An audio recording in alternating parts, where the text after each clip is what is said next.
안녕, 민규쌤입니다. 우리 드디어 중간 5로 넘어가게 되면서 개항 이후의 경제적 변화 한번 살펴볼 겁니다. 자, 소주제로는 지금 열강의 경제 침탈이 가속화되다라고 되어 있고요.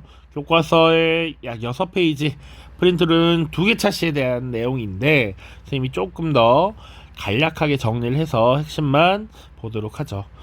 자, 지금까지는 우리가 흥선대원군 이후 강화도 조약을 체결하고 개항 이후의 여러가지 정치적 변화를 살폈습니다. 그래서 우리가 본 건 1910년 나라를 빼앗긴 것까지 본 거야. 그리고 그에 대한 우리의 대응까지 봤죠. 이제는 다시 복습입니다. 우리의 경제가 어떻게 변화했는가를 강화도 조약 체결 이후부터 다시 정리를 한다라고 보시면 되겠습니다. 그래서 연표 보시면 1876년부터 시작을 하고요. 1910년까지 살펴볼 텐데 우리 교과서에 이렇게 시기 구분을 해놓지 않습니다. 이 시기 구분은 여러분들의 공부에 편의를 주기 위해서 선생님이 이렇게 정리를 했는데 요거 꽤나 잘 정리했다라고 자부합니다. 1876년 강화도 조약 체결 이후 우리의 경제가 어떻게 변화하고 있는가 한번 쭉 살펴볼 겁니다. 자, 1876년으로 먼저 넘어가도록 하겠습니다. 복습이니까 여러분들이 잘 기억하고 있는지 확인을 하시고, 우리가 2회고사 때 이미 시험을 봤지만 이거 또 나올 수 있는 부분이다. 그래서 알겠죠? 자, 강화도 조약입니다. 강화도 조약. 자, 최초로 맺은 불평등한 근대적 조약이다 라고 했죠. 강화도 조약, 조일, 수호, 조규라고도 불렀습니다. 자, 그리고 부속 조약 2개 체결한 것까지 밑에 보이죠? 우리가 다 배운 내용이야. 첫 번째, 강화도 조약에서 그러니까 경제적인 내용을 중심으로 보는 겁니다. 이제 부산 등 3개 항구에 개항장을 건설하도록 했다. 부산뿐만 아니라 또 어디? 원산이라는 항구, 그리고 인천이라는 항구를 개항해서 이 개항 도시에서 장사를 할 수 있도록 허용했죠. 그리고 개항장 내에서 일본 상인들이 자유로운 활동을 보장할 수 있도록 잘못을 저질러도 조선 관리에게 불이익을 당하지 않도록 일본의 영사재판권을 부여했죠. 그래서 불평등하다라고 했습니다. 또 어떤 내용이 있었느냐? 조일수호조교 부록이라는 것을 체결하면서 개항장 내에서 일본 화폐를 사용할 수 있도록 했고요.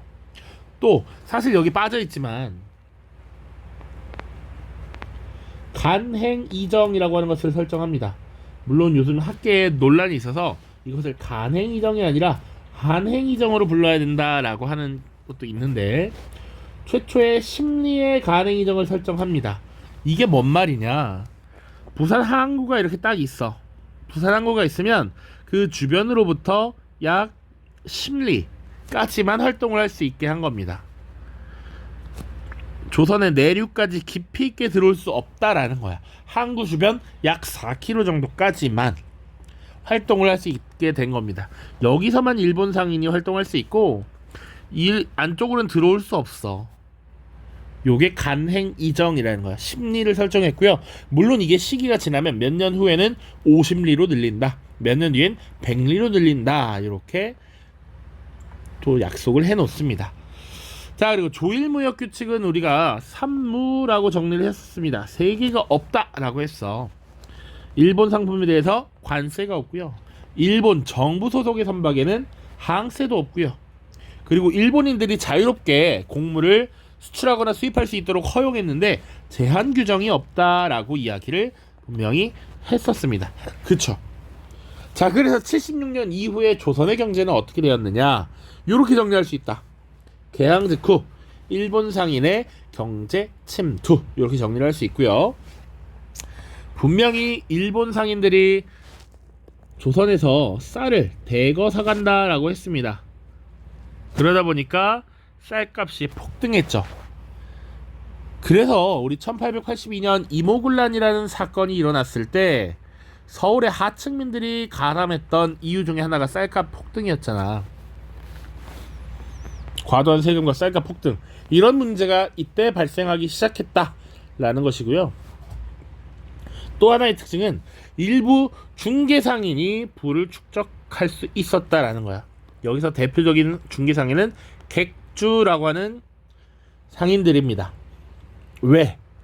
자, 방금 일본 상인들은 여기 심리까지밖에 장사를 못해. 그럼 조선의 내륙에 있는 사람들 있지. 일본 상품을 구매를 하고 싶은 사람이 있었을 것이란 말이야. 이것을 중개해주는 중개상인이 필요했다라는 것이죠. 이들이 바로 객주들이었고, 그래서 일부 객주들이 부를 축적하는 모습이 나타났다. 또 여긴 빠져있지만 쌀을 많이 팔아먹으니까 일부 지주들도 부를 축적하겠죠. 이런 모습들이 나타난다. 자, 이게 1876년 이후의 조선의 경제적 모습이야. 그런데 이런 모습이 물론 짜잔 하고 딱 한 번에 바뀌는 건 아닙니다만 크게 변화하는 기점이 하나가 등장하죠. 그게 바로 1882년이 되겠고요. 이때 그럼 어떤 경제적인 사건들이 있었느냐? 첫 번째, 서양과의 최초의 근대적 조약인 조미소 통상조약이라는 걸 체결했고, 이때 최애국 대우 인정했죠. 그리고 일본과는 다르게 관세를 설정하도록 했습니다. 근데 그보다도 조선의 경제에 큰 영향을 미친 건 바로 조청상민수령 무역장정이었지. 자, 이것은 이모군란이라고 하는 사건 이후에 이모군란을 진압하고 나서 청나라가 체결하도록 사실상 강요한 내용이었습니다. 이때 청나라 상인이 내륙까지, 내지까지 들어와서 통상할 수 있도록 허용을 했던 것이죠. 그래서 수도였던 한성 그리고 양화진까지 청나라 상인이 진출하게 되었다. 그리고 이들이 자유롭게 활동하도록 영사재판권도 당연히 인정을 했습니다. 그러니까 지금 청나라 상인이 깊숙이 들어오기 시작했다. 또 우리가 이것은 배우진 않았는데 조일통상장정이라고 하는 것도 체결합니다. 물론 이건 82년은 아니고 83년인데요. 잘 기억해 두십시오. 자, 기존에 우리가 1876년에 조약을 체결했을 때 관세가 없었어. 이것 조선에 굉장히 불리한 거야. 그러니까 우리 관세권 설정하게 해줘라고 해서 오케이 합니다. 또 하나, 일본 상인들이 쌀을 굉장히 많이 사가서 쌀값이 오르고 조선에서 쌀이 부족해지니까 곡식 유출을 방지할 수 있는 권한인 방공령 선포 권한을 얻어냅니다. 자, 이거 다 나름 조선에게 도움이 될 수 있는 조항이었어. 근데 그러면 일본이 자원봉사를 하느냐? 그렇지 않다. 일본인이 다시 최혜국 대우를 가져간다. 일본이라는 국가가 이제 미국, 영국을 비롯한 서양 국가 말고도 이런 최혜국 대우를 가져가게 된다 라는 것이죠. 물론 선생님이 지금 설명을 하나 깜빡했는데, 이 방공령 선포 권한은 대신 1개월 전에 미리 통보해야 된다라는 조항이 들어가 있습니다. 일본 상인들도 어쨌거나 장사하는 사람들이지 본국에 팔기로 한 약속들이 있을 수 있으니 미리 안내해줘라. 그러면 오케이 하겠다라는 거야. 그래서 실제로 1880년대 후반이 되면 함경도나 황해도에서 방공령을 실제로 선포를 합니다. 그런데 이 조항을 지키지 않았다 이런 핑계를 대서 우리에게 오히려 보상금까지 받아나가는 일본 정부의 만행을 볼 수가 있다. 그래서 1883년 체결한 조일통상장정, 이것도 잘 기억을 하고 계셔야 한다. 무튼 82년, 83년 이런 조약을 체결하면서 조선의 경제가 다시 한번 변화하는 모습이 나타납니다. 자, 이 시기를 선생님이 어떻게 규정을 했냐면, 이제 82년 이후부터는 청나라와 일본 상인의 상권 경쟁이 이루어지는 시기다라고 얘기를 했고요. 이것이 끝나는 시기가 언제냐면 1896년이라고 해놨어. 그러니까 전쟁이 1895년에 종료가 되죠. 청일 전쟁이었습니다. 여기서 누가 승리했죠? 바로 일본이란 말이야, 일본. 그러다 보니까 청나라가 사실상 조선에서의 주도권에 뺏기게 되었고, 청나라 상인들이 점차 철수하게 된다. 물론 상업의 영역은 민간의 영역이기 때문에 청나라 상인들이 여전히 남아있는 경우가 많았으나, 실제로 일본의 영향력이 더욱 강해지면서 이 팽팽했던 경쟁은 사실상 붕괴되기 시작한다라고 보시면 되겠습니다. 자, 이 시기의 특징 보시면 외국 상인이 내륙으로 이제 진출하기 시작하죠. 청나라와 일본 둘 다 마찬가지입니다. 청나라는 조청상민수륙무역장정에 의해서, 그리고 일본은 간행이정이라고 하는 것이 개정이 되면서 50리, 100리 계속 확대되다 보니 사실상 내륙까지 진출을 하게 돼. 그래서 조선 상인들은 이때 몰락하게 된다. 이때 몰락하는 게 바로 누구겠어? 바로 객주와 같은 존재들, 이런 존재들이 몰락을 하겠죠. 중개 상업을 통해서 부를 축적하던 이 조선상이 몰락했다. 그러나 여전히 부를 축적하던 것은 바로 지주입니다. 지주.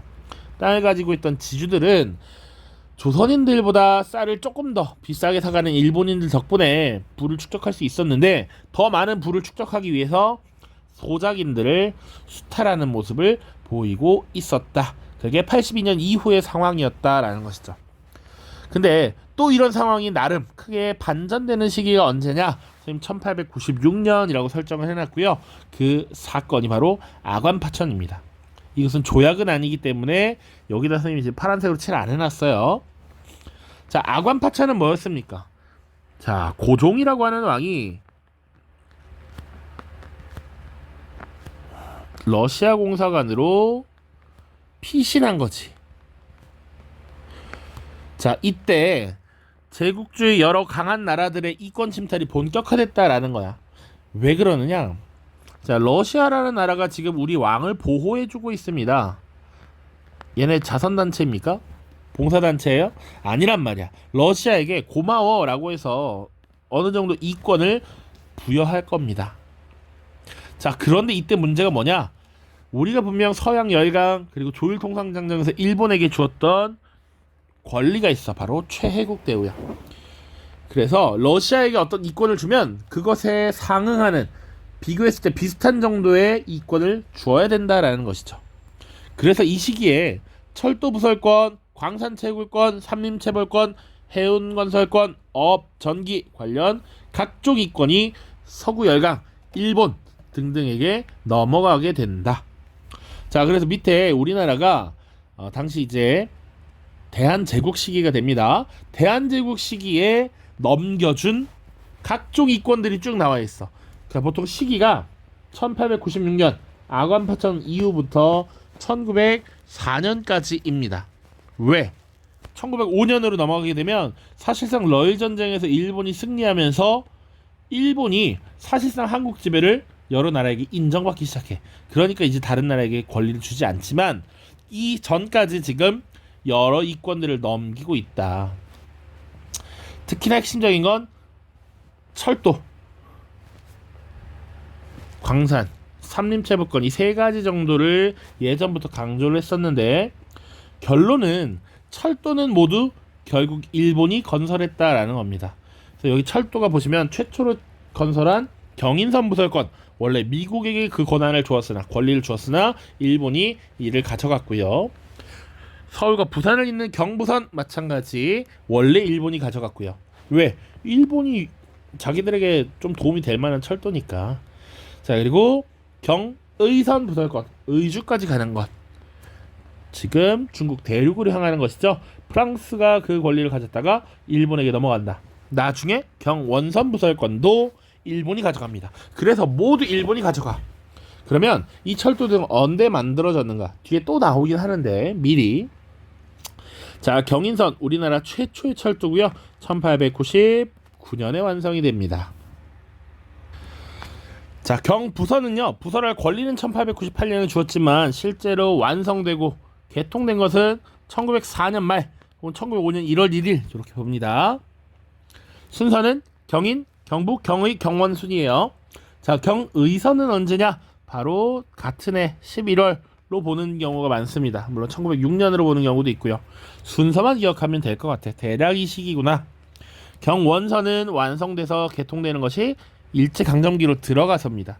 지금 보시면 이 정도의 철도가 주로 일제강점 이전에 건설이 되었고, 일제강점기 어떻게 확장이 되냐면 함경 지역으로 이렇게 가고요. 또 호남 지역으로 이렇게 뻗습니다. 호남 지역은 이쪽에 곡창지대에서 나는 이런 것들을 빠르게 운송할 수 있다라는 장점이 있죠. 물론 지금 여기 보면 군산, 목포 같은 항구를 통해서 가져나가는 경우가 더 많았습니다. 자, 철도 이렇게 정리됐고요. 광산 채굴권 보겠습니다. 광산은 지금 여기 이런 식으로 나와 있어. 운산금광, 은산금광, 당연탄광 이렇게 돼 있는데 가장 유명한 것, 잘 나오는 알려져 있는 것은 운산금광입니다. 운산금광. 금광이고요. 우리나라 사람들도 당연히 금이 좋은 거라는 건 알고 있어. 그래서 미국인들이 발달된 기술로 이 금을 채굴하는 모습을 마을 주민들이 본단 말이야. 우왕쾅쾅쾅 막 시끄러운 소리 나는데 금을 캐고 있어. 그랬더니 막 조선 사람들도 뭐야 금이다 그래서 막 갔겠지.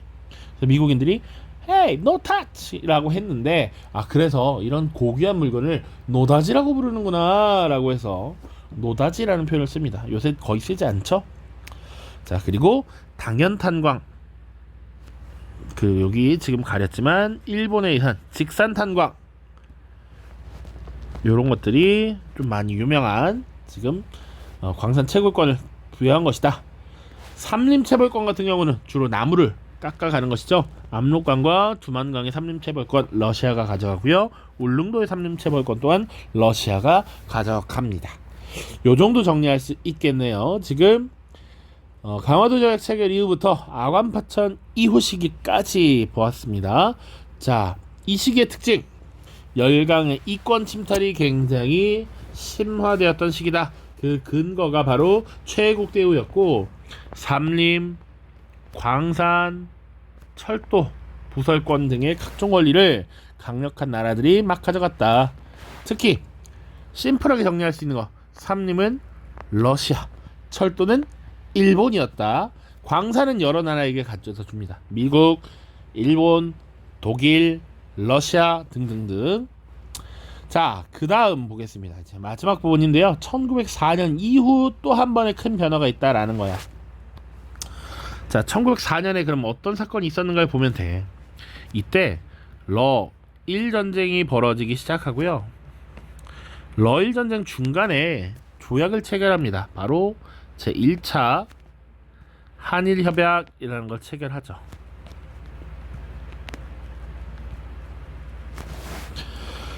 자, 제1차 한일협약을 통해서 사실은 고문정치를 실시했습니다. 고문정치. 자, 일본인 재정고문이 파견되면서 이제부터는 조선의 금융을 지배하기 시작했어요. 그러니까 러일 전쟁에서 일본이 승리했기 때문에 한국 지배권을 사실상 외국으로부터 승인받았단 말이야. 그러다 보니까 한국의 금융을 지배했고 이 한반도에 토지를 수탈하는 두 가지 방향으로 정책이 나타나고 있습니다. 그래서 금융 지배부터 쭉 보도록 하죠. 자, 이때 파견되었던 일본인 재정고문 메가타가 주도를 했고요. 그럼 메가타가 어떤 것들을 주로 했느냐? 첫 번째, 한국의 화폐 발행권을 탈취합니다. 전환국을 폐쇄하고요. 사실상 일본에서 발행하는 제1은행권을 한국의 화폐로 쓰려는 이런 모습을 보이는 지경에까지 이르게 됩니다. 그리고 일본 제1은행의 조선 지점이 사실상 한국의 국책은행, 중앙은행이 되도록 했습니다. 지금도 우리가 시중에서 뭐 대출 받거나 통장을 만들거나 하는 것을 한국은행에서 하지 않죠. 그렇지만 한국은행은 국가의 기관 은행으로서 국가의 주요 경제 정책에 영향을 미치는 중앙은행이라고 합니다. 우리가 일반적으로 생각하는 은행의 기능과 좀 다르죠. 그것을 일본 제1은행 조선지점이 수행하려고 했다라는 것. 자, 그리고 메가타가 주도했던 이 정책 중에 가장 중요한 것은 이 화폐 정리 사업입니다. 자, 명분은 당시 한국의 화폐 발행 기관이었던 이 전환국이 백동화라는 화폐를 남발함으로써 화폐 유통이 문란해졌다. 화폐가 너무 많이 풀려서 재정 정책을 추진하기 어렵고 경제가 불안정해진다라는 것을 명분으로 삼아서 이 기존의 백동화 대신에 새로운 화폐를 사용하겠다라고 하는 것이죠. 그래서 기존에 사용하던 백동화와 엽전을 제1은행권으로 교환하게 했습니다. 이것은 일본 제1은행에서 발행하는 지폐야, 지폐. 그러니까 기존에 발행한 백동화 혹은 상평통보 같은 엽전 등을 교환하도록 한 거야. 일정 기간을 주고 와서 교환하십시오라고 했습니다. 그런데 또 가져오면 그 화폐의 상태에 따라서 평가를 절하하거나 아니면 교환을 거부합니다. 가져오면 오케이, 상태가 좋아, 그러면 너는 갑종이야 라고 해서 교환을 해주고요. 상태가 별로야, 을종이야 라고 하면 평가 절하해서 원래 가치의 절반 이하로 막 주고요. 아예 병종은 그냥 받아주지도 않는 이런 모습이 나타납니다. 자, 그래서 화폐정리 사업의 결과 어떻게 조선의 경제는 변화했느냐? 기존에 거래하던 화폐량이 급감했습니다. 왜? 기존에 사용하던 백동화, 엽전 이런 것들 상태 안 좋으면 화폐로 인정도 안 해줬단 말이야. 그러니까 화폐 자체가 줄어들죠.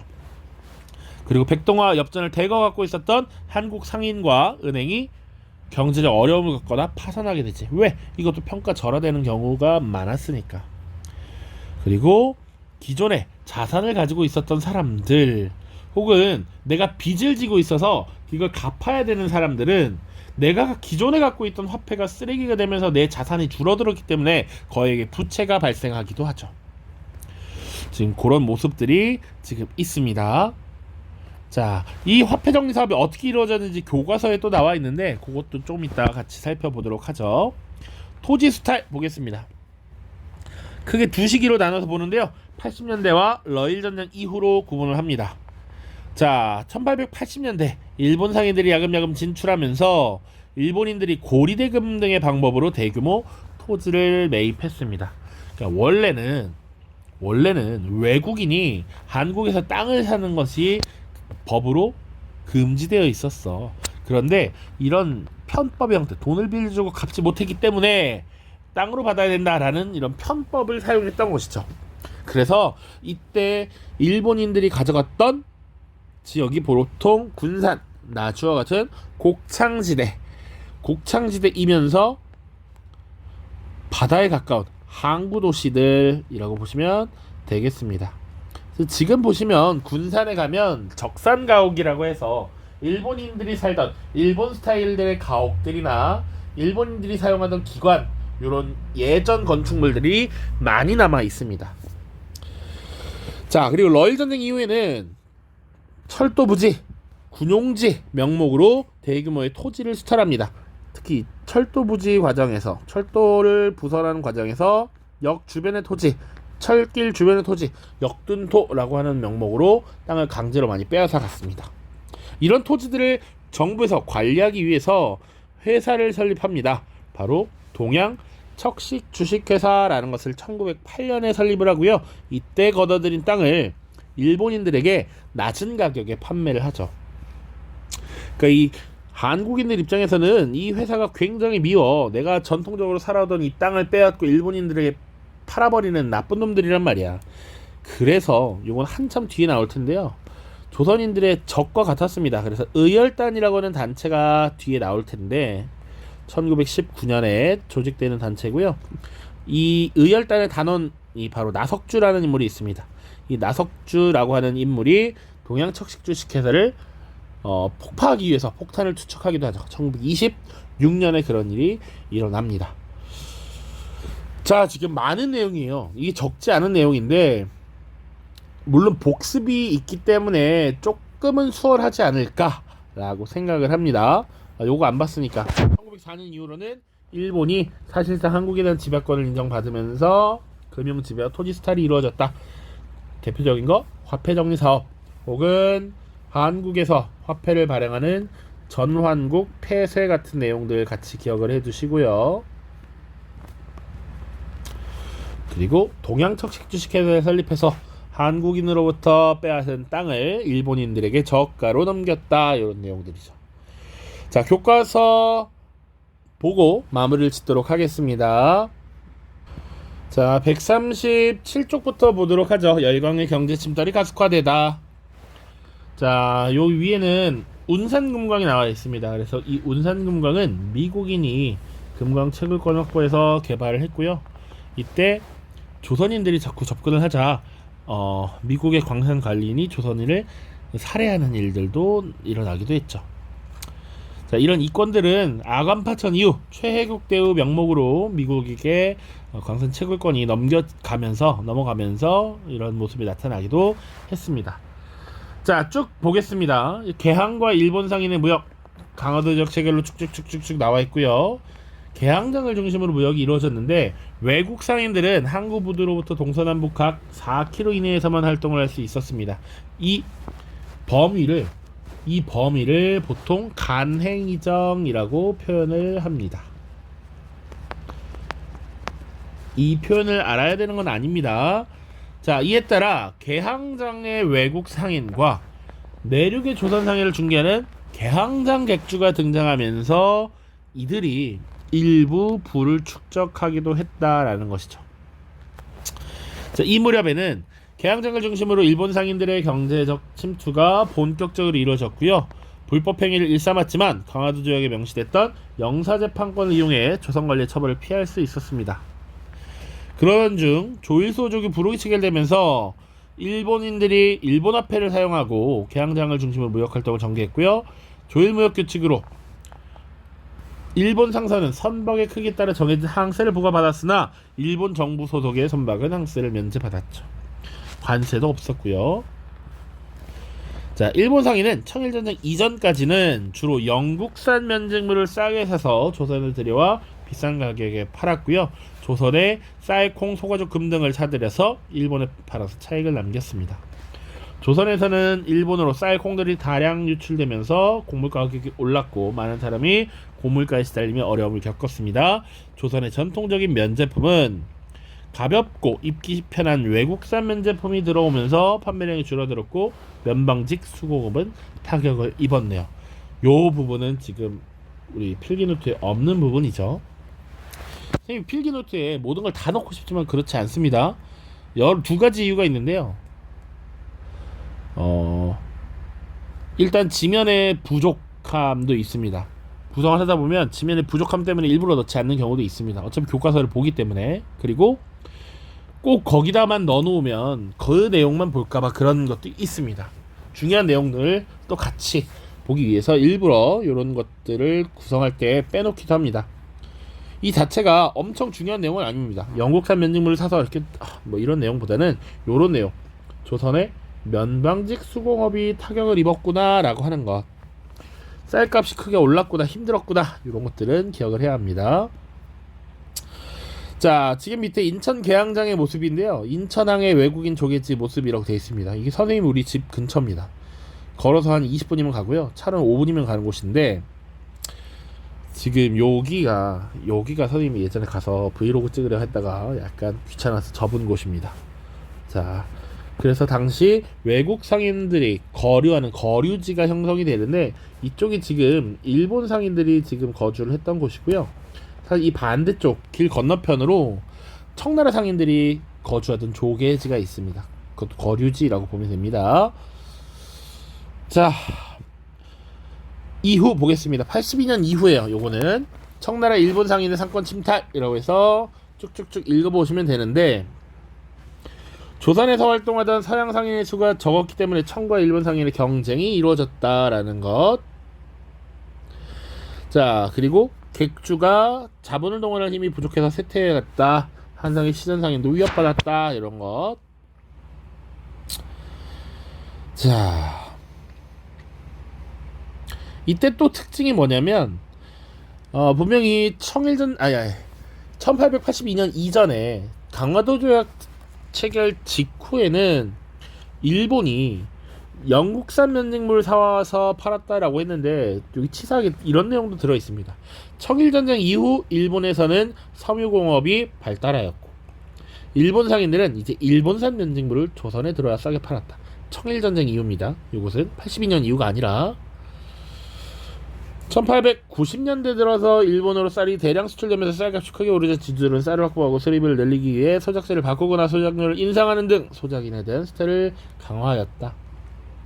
많은 사람이 토지 구매에 나서면서 왜 농사지어서 일본에 팔면 이득이다라는 인식이 나타났기 때문입니다.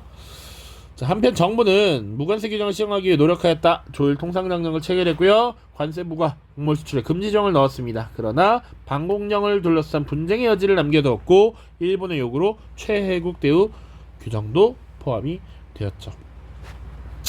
자, 왼쪽에 보면 지금 한성에서의 수도였던 한성에서 청과 일본 상인의 거류지가 지금 나타나 있습니다. 자, 조청상민수령무역장정 이후의 청나라 상인의 거류지는 지금의 을지로 일대였고요. 일본 상인의 거류지는 지금의 충무로 일대에 해당하는 지역이 형성이 되었습니다. 그러니까 지금 여기 원래 경복궁이 있어요. 그리고 여기가 이제 세종로야. 여기 세종대왕 동상 있고 세종문화회관이 있는 거란 말이야. 자, 여기가 이렇게 쭉 종로라고 하는 것입니다. 종로 밑에 여기는 힙지로라고 하는 을지로가 있고요. 이쪽에 지금 충무로가 이렇게 있는데 보통 시전 상인들이 활동하는 공간이 이쪽이죠. 그러다 보니까 이들의 이 상권이 위협받고 있다라고 하는 것. 자, 인천 계양누리길 여기 차이나타운의 상징입니다. 여기 맨날 선생님들 친구들이랑 야 오늘 차이나타운 가서 짱깨나 먹자 라고 하면 여기 앞에서 만나곤 했습니다. 읽어보십시오. 이건 그냥 헛소리인데요. 차이나타운 가서 맛있는 짜장면을 먹을 수도 있지만 중화요리집은 사실은 차이나타운 바깥에 있는 것이 더 맛있습니다. 여기서는 간식 드시고요. 좀 더 옆에 가면 짜장면 빙수가 있습니다. 빙수가 맛있으니까 드시고요. 뇌절하면 안 되는데 다음 페이지. 이 열강의 이권 침탈은 아관파천 이후가 되겠죠. 그러니까 지금 이 청일본 상인의 상권 침탈은 1882년 이후 1895년 정도까지 시기다라고 보시면 되고 여기는 96년 이후입니다. 요거는 나머지는 그냥 읽어보시면 될 것 같아요. 요거는 우리 필기노트에서 다 살펴봤다라고 봐도 무방합니다. 자, 철도공사에 따른 피해와 민중의 저항 보시면 철도공사는 부설권을 외국에 줬으면 외국에서 사실은 인부를 고용해서 공사를 해야 했는데 특히 일본인들이 당시 조선인들을 강제로 동원을 해서 공사를 하게 했고요. 이 땅을 빼앗고 저항하는 백성들을 처형하는 이런 모습들도 나타났습니다. 그래서 요거 한번 읽어볼게요. 자, 철도부설 면적 공사에 필요한 면적의 수십 배에 달하는 토지를 약탈했고요. 한국인들을 강제로 동원해서 낮은 임금으로 착취를 했습니다. 자, 많은 한국인들은 철도역 부지와 철로가 놓이는 지역의 집과 토지를 싼 값에 넘겨줘야 했고요. 그래서 일본에 저항하는 모습을 일부 보여주었습니다. 자, 140쪽 요 내용. 자, 지금 열강의 경제 침략으로 인한 경제적 변화라고 해서 조청상민수령 무역장정이 나와 있는데 요거 예전에 이모군란 하면서 선생님이 여기 살짝 140쪽 와서 봤었습니다. 자, 그때 봤던 핵심은 요런 거였어요. 이 장정은 조약이 아니고 중국이 속방을 우대하는 뜻에서 상정한 것이다. 그래서 조약국들에게 부여하는 모든 균점의와는 다르다. 그래서 이거 최혜국 대우에 적용받지 않는다. 이런 내용을 강조한 것입니다. 제 2관 내용 읽어보시면 요거 최혜국 대우 관련 내용이고요. 4관이 중요하죠. 이게 내지 통상권을 인정한 것인데 조선 상인은 베이징에서, 청상인은 양화진과 한성에 들어가 영업소를 개설할 수 있도록 허락하는 외에 내륙에 운반하여 점포를 차리는 것을 금지한다. 이것 외에는 금지라는 얘기야. 위에는 허락한다는 얘기죠. 청나라 상인의 내지 통상권 인정 중요하고요. 자료 2번 조일 통상장정입니다. 관세 납부 그리고 일시적으로 곡물 수출 금지 방공령입니다. 그런데 1개월 전에 미리 통지할 것 그리고 일본에게 최혜국 대우를 준다라는 내용입니다. 그래서 쓸까요? 관세 조항 방공령 내용 여기는 최혜국 대우가 되겠죠. 자, 그래서 한번 보겠습니다. 조선의 청일 양국에 대한 수입액 비율이야. 1885년부터 94년까지 나와 있는데 위쪽이 일본이고 아래쪽이 청나라입니다. 지금 자 원래는 1876년 강화도 지역을 체결하면서 일본 상인들이 막 진출을 했었기 때문에 일본의 비율이 높았습니다. 1882년에 조청상민수령 무역장령을 체결하면서 청나라 상인들이 드디어 등장하기 시작하는데 점차 청나라 상인의 비율이 늘어나서 1893년이 되면 거의 반반이란 말이야. 그쵸? 그런데 93년에서 94년으로 넘어가게 되는 과정에 뚝 떨어집니다. 왜? 청일전쟁이 벌어지기 시작하고 일본이 유리한 고지를 점령하게 되거든. 그거 보시면 되겠네요. 자, 대일 수출입 상품의 품목별 비율입니다. 1890년에 수출, 수입하는 품목을 보자. 이거 품목. 주로 쌀과 콩을 사갔다. 주로 곡물이 곡물. 이들이 판매하는 것은 반 이상이 면제품이었다. 요런 것. 그래서 옛날 일본 학자들은 우리나라의 쌀과 일본의 면을 사실상 맞교환하는 거와 다름없다라고 해서 미면 교환 체제라고 이름을 붙이기도 했습니다. 호칭은 몰라도 돼. 그만큼 우리나라에서 쌀을 많이 팔아먹었고 면 제품을 많이 사왔다. 이런 게 특징이다. 다음 페이지 141쪽 마지막입니다. 일본의 금융지배와 토지 수탈인데요. 보시면 을사늑약을 전후하여 일본은 한국을 경제적으로 지배하기 위해 금융과 재정을 장악해 나갔고요. 1차 한일협약에 따라서 메가타가 파견됐는데 전한국을 폐쇄했고 1905년에 화폐정리 사업을 추진했습니다. 자, 이 과정에서 일본 제1은행의 조선지점이 한국의 중앙은행이 되었고 백동화의 가치가 평가 절하되거나 교환이 거부되었죠. 이때 한국의 상인들이 어마어마하게 큰 타격을 입었고요. 심지어 일본을 위한 이 화폐정리 사업에 대한제국 정부가 주도를 한 것으로 명목상되었기 때문에 어마어마한 국채를 떠안게 되었습니다. 그래서 이것이 나중에 1907년에 국채보상운동의 배경이 되기도 해. 나랏빚이 많아서 우리가 경제적으로 예속되어 있으니 이것을 갚아서 우리의 국권을 회복해야 된다라고 했던 것입니다. 자, 그리고 조금 더 심화된 내용입니다. 일본은 통감부를 통해 전국의 재무서와 재무감독국을 설치하고 징세 업무를 맡아서 정부 재정을 장악했고요. 황실 재정의 주된 수입이었던 역에 딸린 토지의 소장료와 홍삼 전매 수입도 국유화하여 정부 재정으로 통합했습니다. 이런 내용들도 있다. 지금 한편 일본인들은 상권이 확대되면서 고리대금 등의 방법으로 한국의 토지를 사들였고요. 외국인이 허가 없이 토지를 매매하는 것은 금지되었지만 일본인들은 곡창지대 대규모 토지를 불법으로 구매를 했습니다. 또 러일전쟁 이후에는 대규모의 토지를 수탈하였고 동양척식 주식회사를 세워서 국유화된 황실 소유의 토지를 싼 값에 판매를 했습니다. 자, 밑에 화폐정리 사업과 관련해서만 좀 보겠습니다. 자, 밑에 설명만 볼게요. 위에도 읽어보십시오. 일본은 백동화를 갑을 병종으로 나누었다. 그래서 이것을 감정하는 사람을 두어서 형체와 모양이 양호한 갑종 백동화를 당시 시세인 이전 오픈으로 평가하였다. 을종은 일전으로 매수하고 병종은 매수하지 않았다. 이렇게 평가 절하하거나 교환을 거부했다라는 것이죠. 그래서 한국인들 중에서 상태가 좋지 않았던 병종 백동화를 많이 갖고 있던 사람들은 재산 피해를 입었고요. 일본 상인들은 이 정보를 미리 알고 있었기 때문에 미리 좋은 화폐로 교환을 해놓고 이익을 챙겼습니다. 자, 그리고 이후에는 탁지부 대신의 명의로 구 백동화 무효에 관한 교시를 발표하여 백동화 사용을 금지하도록 했죠. 요것이 지금 화폐 정리 사업이었습니다. 일본이 한국의 금융을 지배하기 위한 조치였다. 됐죠? 자, 고생 많았고요. 이제 다음 영상에서는 그래서 일본의 경제 침탈을 막았어서 우리가 어떻게 이것을 지켜내기 위해 노력했는가 쭉 살펴볼 겁니다. 고생 많았습니다. 안녕.